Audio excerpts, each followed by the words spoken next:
కాంగ్రెస్ ప్రభుత్వం వచ్చినాక పరిస్థితి ఎట్లా మారిపోయింది అంటే పేదల మీదనే జులుం చేయడం, గరీబోళ్ళు ఎక్కడుంటే అక్కడ నువ్వు వస్తే మా పార్టీలోకి రా, లేకపోతే నీ అంతు చూస్తామనే విధంగా వాళ్ళ అరాచకం పూర్తి స్థాయిలో విశృంఖలంగా విజృంభించి ఎక్కడికక్కడ మరి అధికారాన్ని అడ్డం పెట్టుకుని అధికారం మత్తులో ఇవాళ కాంగ్రెస్ నాయకులు, ఇక్కడ ఉండే కార్పొరేటర్లు, ఇక్కడ ఉండే కాంగ్రెస్ చోటామోటా నాయకులు అందరూ కూడా రేవంత్ రెడ్డి బాటలోనే ప్రయాణం చేస్తూ ఉన్నారు.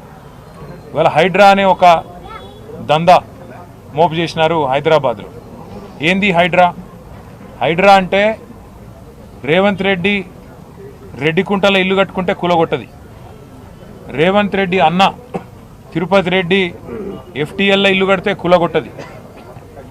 రేవంత్ రెడ్డి గారి మనుషులు, ఆయన పార్టీలో ఉండే ఎమ్మెల్యేలు, మంత్రులు, వాళ్ళ ఇండ్లు బఫర్ జోన్లో ఉన్న ఎఫ్టీఎల్లో ఉన్న చెరువు మధ్యలో కట్టినా హైడ్రాక్ గనలబడది.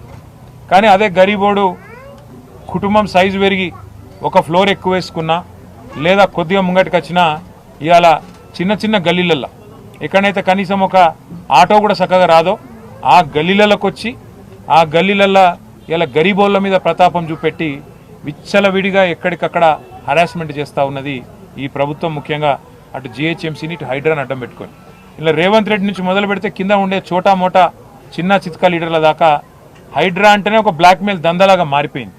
అట్లా ఈరోజు ఇక్కడ సర్దార్ మృతికి కూడా కారణం కేవలం కాంగ్రెస్ ప్రభుత్వం యొక్క హరాస్మెంటు, వీళ్ళ యొక్క దుర్మార్గ విధానాలు తప్ప ఇంకోటి కానే కాదు.